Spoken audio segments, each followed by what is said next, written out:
All right, everyone, welcome back to the online video lecture series for Philosophy 102 Ethics. This is lecture video number 6. And in this video, we're going to consider further some of the implications of what we talked about in the previous video. So let's recap a few of those points. Remember in the previous video, we were talking about the utilitarian principle of equality.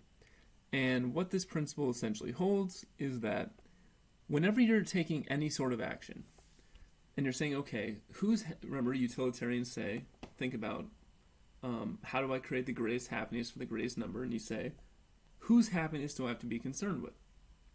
The principle of equality holds that you have to be concerned with the happiness of everyone who can be affected by your actions, and you have to be concerned with all those people equally.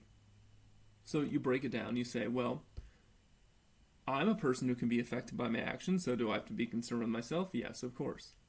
My friends and family? Yes, them as well. What about people in my neighborhood? Sure. People in my city, state, town, country? Yes, even if I don't know them? Well, yeah, if they can be affected by your actions. And if there's a way in which your actions can affect people in other countries, halfway across the world, who you've never met, you have to be concerned with their happiness as well. And if you start to play out the implications of that principle, then you see pretty quickly how it would have some serious ramifications for the ethics of giving charity. Right? Because if you are in a position where you have the resources, the time and energy that you could use to improve the lives of other people, then there is an action you could take that would affect the happiness of others. And if those other people, even if you don't know them, even if they don't live by you, even if they don't share the same culture or the same values, if they are beings with pleasure and pain, or who can feel pleasure and pain, who can be affected by what you do, then when you're thinking about how to act, you have to take them into account. That's the utilitarian principle of equality. And so in this lesson, we're going to consider that implication further, and we're going to look at one of the most famous contemporary philosophical articles, and that article is entitled Famine, Affluence, and Morality by Peter Singer. So here's Peter Singer. He's a contemporary philosopher, probably the foremost living and most well-known contemporary utilitarian philosopher today. And he takes very seriously the utilitarian principle of equality and thinks it has really radical implications for how we should think of donating to charity or giving in general. So I'm going to start off he wrote this article in November in 1971, and he describes a specific situation that is happening at the time he writes the article. So he says, as I write this in November 1971, people are dying in East Bengal from lack of food, shelter, and medical care. The suffering and death that are occurring there now are not inevitable, not unavoidable in any fatalistic sense of the term. Constant poverty, a cyclone, and a civil war have turned at least 9 million people into destitute refugees. Nevertheless, it is not beyond the capacity of richer nations to give enough assistance to reduce any further suffering to very small proportions. The decisions and actions of human beings can prevent this kind of suffering. Unfortunately, human beings have not made the necessary decisions. At the individual level, people have, with very few exceptions, not responded to the situation in any significant way. Generally speaking, people have not given large sums to relief funds. They have not written to their parliamentary representatives demanding increased government assistance. They have not demonstrated in the streets, held symbolic fasts, or done anything else directed toward providing the refugees with the means to satisfy their essential needs. At the government level, no government has given the sort of massive aid that would enable the refugees to survive for more than a few days. So what is he noticing here? He's noticing a population of individuals who are in destitute poverty, who are suffering, who are on the verge of starvation, and will die if aid is not given. He notes that there are individuals who are in a position where they could give aid, or there are people who could demand it of governments, and they're not doing this. And so it leads them to reflect on, well, what are our moral obligations in such a situation? Can the actions, or I guess it would be better to say inactions of people in this situation, can those be justified? And he notices that there's nothing really unique about this situation in Bengal. He says the Bengal emergency is just the latest and most acute of a series of major emergencies in various parts of the world, arising both from natural and from man-made causes. There are also many parts of the world in which people die from malnutrition and lack of food independent of any special emergency. And I think that difference is worth thinking about. Because the situation he describes is a sort of emergency situation. There was a specific event that caused many people to become refugees and be in immediate aid, be on the brink of starvation. And of course, this happens in other ways as well. He mentions natural disasters, so you imagine how we react when there's a hurricane or a tornado that causes loss of life or causes people to be in need. So that is all. Those are all certainly things that happen, and those are all things that he thinks deserve our concern. But compare how we react to when a hurricane strikes versus just the normal. And normal, I use the word normal in the sense that it's common. It just happens daily. That every single day in various parts of the world, there are people who live in poverty and are starving and in need of aid also. There isn't any special emergency that caused it. It's just a common part of life for those individuals. And they are no less in need than anyone else. And compare how, when there is a natural disaster like a hurricane, there's immediate calls for aid. You can text something to such a number and you'll automatically donate $10, right? And there's huge response, right? Celebrities getting involved, encouraging people to donate, etc. But when it's just more of a normal, everyday sort of, the common amount of poverty, worldwide poverty that we live with, there usually isn't any such radical sort of calls to give aid. And one of Singer's points is going to be is that this puts us in a situation where at any moment, we are actually in a position to save people from sort of a rolling emergency. Okay, so this is the basic sort of situation dynamic he's responding to. Now, what is he going to say? One of his main claim is going to be that our moral conceptual scheme needs to be altered, right? He says, what are the implications of this situation? He's going to show in what follows that the way people in relatively affluent countries react to a situation like that in Bengal cannot be justified. Indeed, the whole way we look at moral issues, our moral conceptual scheme, needs to be altered, and with it the way of life that has come to be taken for granted in society. So what is he talking about? What is this way of life that has come to be taken for granted? Well, I think it's something like this. It's this idea that if you think about our moral obligations, our moral duties, we'd say, well, you shouldn't lie to people, you shouldn't steal from people, you shouldn't physically harm people, you shouldn't kill people, of course. Those are all moral duties. But then there's, and those are all ways in which we are positively and directly harming other people. But then notice, when we think about giving to charity, we say certainly that's a great thing to do, helping others, going out of your way to help another person. And notice the way I even phrase that, going out of your way.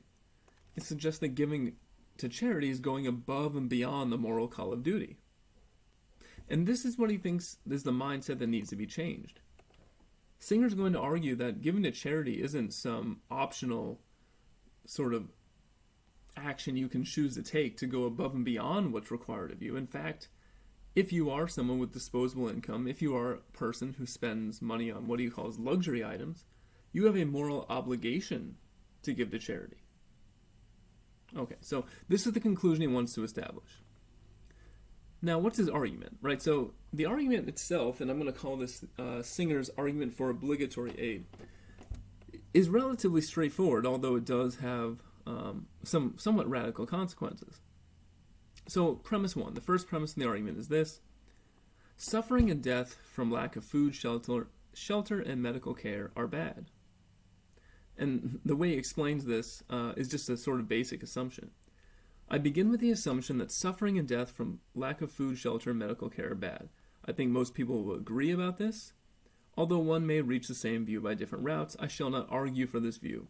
He goes on to say that, look, people may reject this for all sorts of weird, eccentric reasons, but he thinks the vast majority of people, no matter what you think about charity, will all agree that people who are suffering and dying because they don't have food, shelter, and medical care, that's not a good thing. Okay, so that's the first premise. Fine, not that controversial. Premise 2. This is the more controversial premise, the one we're going to spend more time on. If it is in our power to prevent something bad from happening, without thereby sacrificing anything of comparable moral importance, we ought morally to do it. Okay, now, what does this premise actually mean? First, it's important to notice that this premise doesn't imply that you have to prevent every single bad thing that happens. Some of them you're not in a position to prevent, but even the ones that you could prevent, you don't have to prevent it if it would be worse overall. If you would have to give up something of equal or greater moral importance than that which you're trying to protect. So all it's saying is, whenever you can prevent a bad thing from happening, and what you have to give up to do it isn't as important as the thing you're saving, then you ought to prevent the bad thing from happening. Now, I say this is a more controversial premise, and so we need to examine his argument for it a little more closely. And to do that, I actually want to show you a short video of Singer talking for a few minutes during a TED Talk. Before I play this video, I'll just say that, just to give you warning, at the very beginning of the video, there is some footage of a child who is hit by a van and ultimately dies, but it's not graphic anyway. The actual, what would be the graphic part is blurred out, so it's really not all that shocking or anything, but if it's something that makes you uncomfortable, then just go ahead and skip over the next few minutes or so. But I'm going to go ahead and play this video where he's explaining to you himself the argument.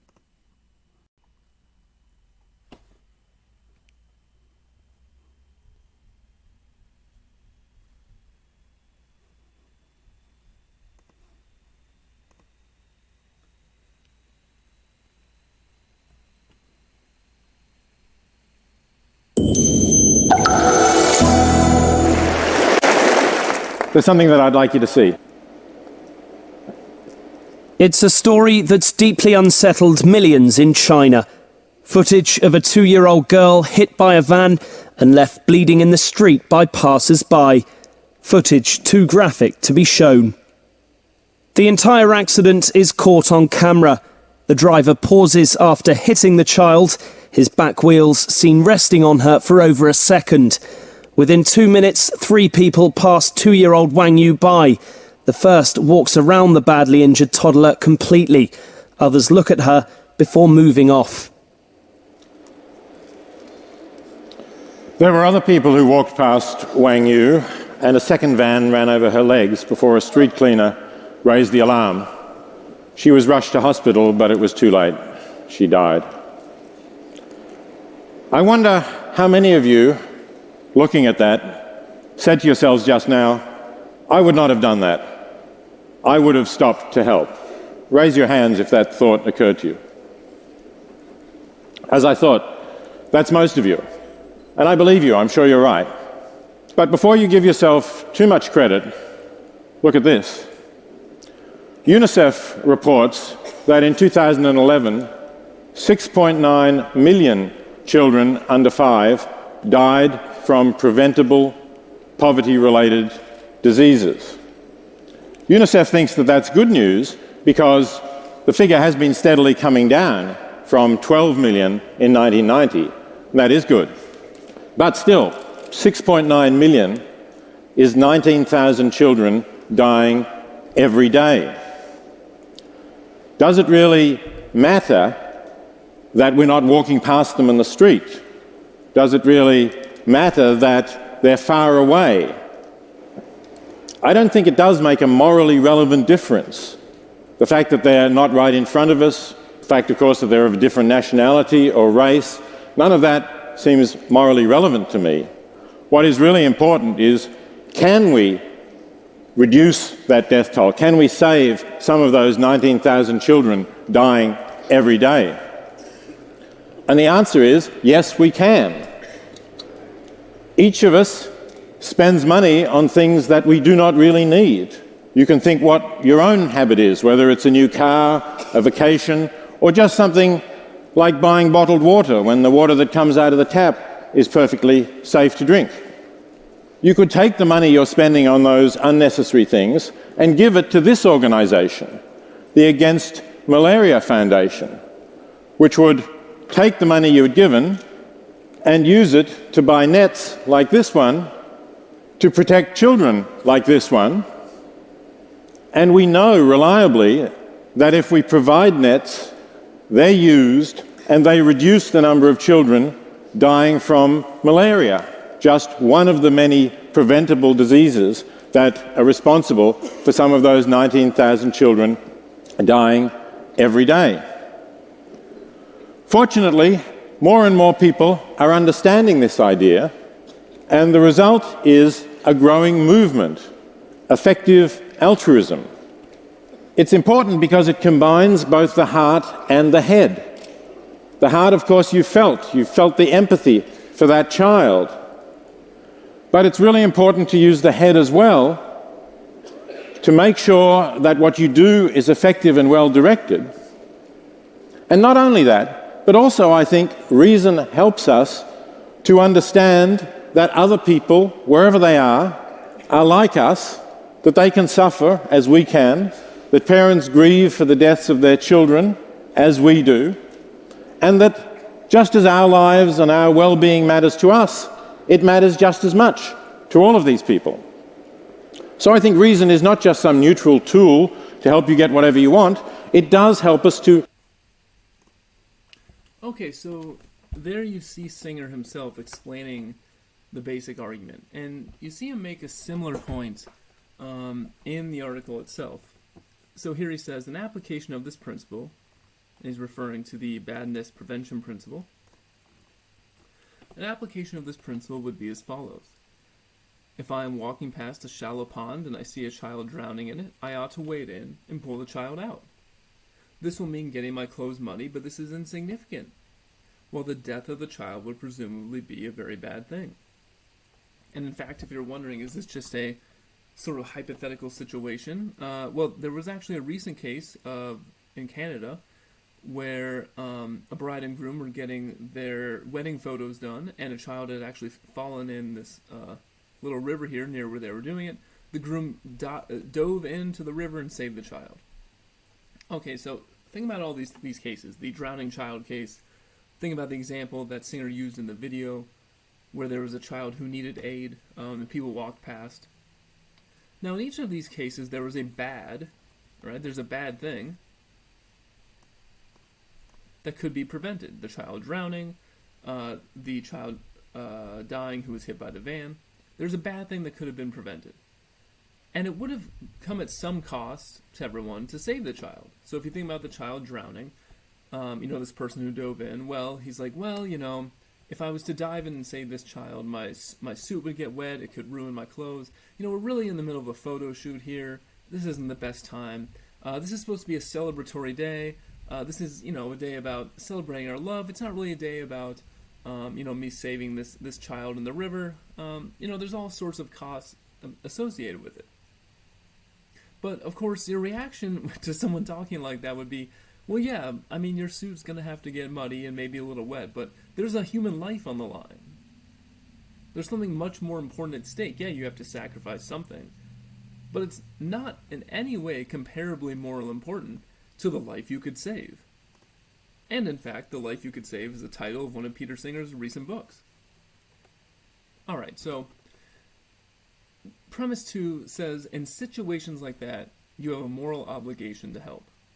And you might say that's fine. You might agree that in the drowning the drowning child case, that someone should help, even if it comes at the cost of their clothes getting wet or ruined or muddy. But of course, you can probably follow the logic here. What Singer wants to say is that the drowning child case is morally analogous to donating to effective charities. And in the video they mentioned the Against Malaria Foundation. If you watch the previous video, lecture video 5, I talked a little bit about the effective altruism movement. Peter Singer is also part of that. And so he recommends giving to these effective charities that we know save lives. So what's the comparison here? Well, imagine, there is a child whose life is threatened, and if nothing is done, will die of malaria. If you're a person who spends money on luxury items, as Singer puts it, on things you don't really need, a vacation, bottled water, going to the movies, buying a more expensive car when you could buy a cheaper car. If you're a person who spends money on luxury items, then there is something you could do to save that child that you're not doing. So the question is there a comparably morally important thing here? Is you drinking bottled water as important as the life of a child? Is you spending more money on a more expensive car as important as the life of a child? Is your activity of going to the movies or going on vacation, is it as important as the life of the child you could save? And Singer's point here is that he thinks, well, no, it's not as important. Right? It's not as important that you are able to enjoy these luxury items as it is that this person's life can be saved and they can go on and enjoy the full swath of the human experience, hopefully, that is available to us. So this is what's lying behind P2, and this brings us right into P3, which I was already sort of mentioning. Well, actually, I want to say a few more things about P2 first. So he says, if we take the badness prevention principle seriously, there are a couple of implications of this. And in fact, Singer says, if we really took this principle seriously, that we should prevent whatever bad thing we can, if we don't have to sacrifice something that's comparably morally important, he says our world would be fundamentally changed. Okay, well, why is this? The first reason is, this principle makes distance completely irrelevant. He says, it makes no moral difference whether the person I can help is a neighbor's child 10 yards from me, or a Bengali whose name I shall never know 10,000 miles away. To put it another way, it makes no difference if the life I can save is a child in this river behind my photo shoot at my wedding, or if the child I can save is in another country far away whose life is being threatened because of malaria. The fact that and of course you might say, well, look, we just are drawn to help those who are physically closer to us, who we live around, and this is undoubtedly true. But remember what Mill was saying in our previous lesson about the standpoint of the utilitarian. He said we should be both benevolent and impartial. We should try to care for all humanity and care for all humanity equally. And I told you that this is a very difficult thing. It's an unnatural thing because for many reasons, a lot having to do with evolutionary psychology, we are sort of programmed to care more about those who are closer to us. But while Singer agrees that this is psychologically true, it doesn't mean that's what morally we ought to do. So here he says, the fact that a person is physically near to us, so that we have personal contact with him, may make it more likely that we shall assist him, but this does not show that we ought to help him rather than another who happens to be further away. If we accept any principle of impartiality, universalizability, equality, or whatever, we cannot discriminate against someone merely because he is far away from us, or we are far away from him. There's a lot in that sentence. First, and this is going to be important in our next lesson as well, he says, well, to think that you should only be helping those who are near to you is a form of discrimination. What is it that makes the lives of those who just happen to be closer to you more important than the lives of those who just happen to be farther away? Do the people farther away feel less pain? Do they not have a right to enjoy the goods of life?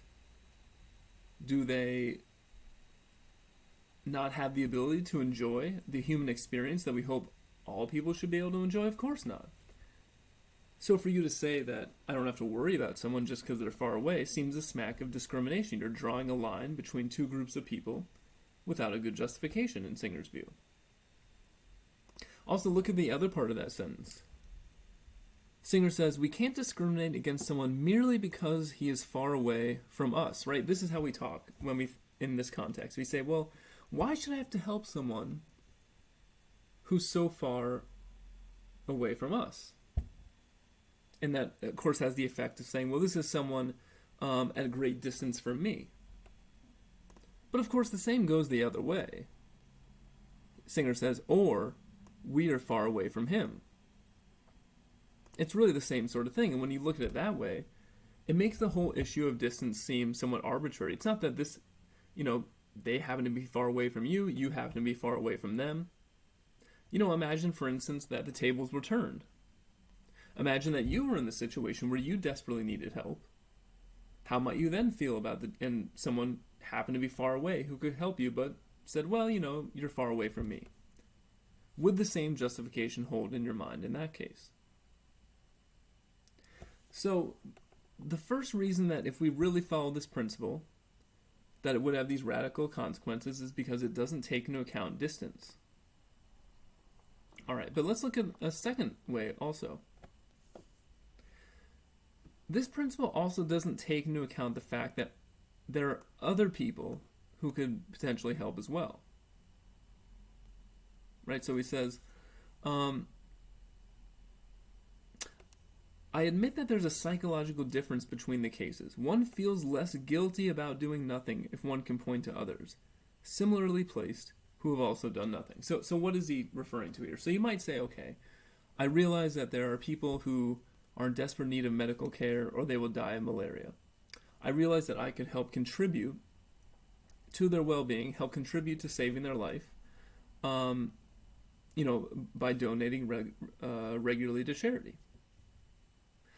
But then you might say, well, look, there are a bunch of other people in the world who are also in the exact same place, and they're not doing anything, so why should I? Now, Singer notes that this is, again, a common psychological component of human beings, where if a bunch of other people are not helping, we don't feel that we should be the one to do it. In fact, psychologists call this the bystander effect. And it's been shown in a number of studies where if there's someone who is in need of help, and there's a bunch of people around who could help, it's more likely that nobody will. There's a sort of diffusion of responsibility. No one feels like they need to be the one to jump in. So Singer admits, yes, of course, this is a psychological component of us, but morally speaking, is that how we should act? And I think the best way to make this illustration the most vivid is the following. Go back to the drowning child case. Imagine that there was a child drowning in a pond, and you and 10, 20, doesn't matter, 100 other people were there and could help.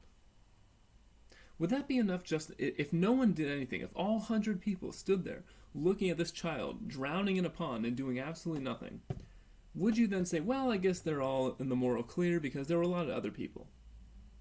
Well, no. You would say that, someone should have done something. And let's even change it. Let's say there were 10 people standing there and it required all 10 people to help. Would you just say of that group, well, they didn't really, it required all of them, so no one had to do anything. You say, no, they all should have worked together to save this child from drowning. At least that's what Singer will say. And this is the way he puts it. Should I consider that I'm less obliged to pull the drowning child out of the pond if I'm looking around I see other people no further away than I am who have also noticed the child but are doing nothing? And in fact, this sort of situation happened as well in 1992. Hundreds of people in the Netherlands watched a 9-year-old girl drown. Right, so here's a description of the scenario. In a busy Rotterdam park one Saturday in August, hundreds of Dutch people stood by and watched as a 9-year-old Moroccan girl drowned. She had fallen out of the rubber boat she was playing in with a friend. One bystander even filmed her death on video. A few people tried to help, but it should have been more. By the time we got to her, we had no hope of getting her out alive. Now, the people who didn't help, do you necessarily think that they're less responsible because of others could have? Probably not. You probably think they all had a responsibility to do what they could to save this person from drowning. And so Singer will say the same thing about giving to charity. The fact that others could doesn't let you off the hook, so to speak. Alright, so that's premise 2, but let's take a look then at premise 3. So we know that suffering from all these causes and dying is bad. We know if we can prevent these things without sacrificing something of comparable moral importance, then we should. So can we, in fact, what sort of bad things can we prevent? P3 says the following. By donating money to aid agencies that would otherwise be spent on luxuries, you can prevent suffering and death from lack of food, shelter, and medical care without sacrificing something of comparable moral importance. As we talked about last time, the organization Give Well outlines their top charities. These are all charities that have been empirically researched and show that they can take donations and effectively convert those into saving lives. And so what Singer will say is, you can't claim that just because they're far away, there's nothing you can do. In fact, there is something you can do, and we have good evidence to show that it will work. Now, there's one other comment to make about this argument. Notice that P3 says, by donating money to aid agencies that would otherwise be spent on luxuries. So you might ask, what is a luxury good in this context? So here's a quote. This isn't from the article you read, but it's from Singer's later book, his 2009 book, The Life You Can Save, where he addresses this point. So he says, the second premise is also very difficult to reject, because it leaves us some wiggle room when it comes to situations in which, to prevent something bad, we would have to risk something nearly as important as the bad thing we are preventing. Consider, for example, a situation in which you can prevent the deaths of other children by neglecting your own children. This standard does not require you to prevent the deaths of the other children. Nearly as important is a vague term. That's deliberate because I'm confident that you can do without plenty of things that are clearly and arguably not as valuable as saving a child's life. I don't know what you might think is as important, or nearly as important as saving a life. By leaving it up to you to decide what those things are, I can avoid the need to find out. I'll trust you to be honest with yourself about it. So notice the term luxury item here, the term luxury. Singer isn't giving a precise definition. What he's doing is saying everybody has a conception of what they spend on that they don't really need. Or put it this way, everyone has a sense of there are things I spend money on that are not as important as the life of a child. The sort of things we were talking about earlier, buying a more expensive car, buying bottled water, going on a vacation, getting coffee every day from Starbucks when you can make it on your own. All of these things are luxuries. They're not as important as the life of a child. And for Singer, what he's saying, I'm not trying to impose my conception on you. I'm trying to say, be honest with yourself, think about the way you spend your money, and ask how much of the money that you spend is less important than the life you could save. That's his conception of a luxury item.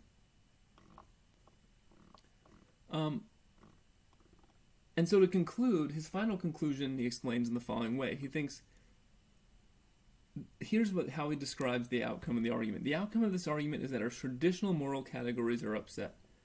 The traditional distinction between duty and charity cannot be drawn, or at least not in the place we normally draw it. We can no longer say to ourselves that giving to charity is just something we can choose to do but don't have to do.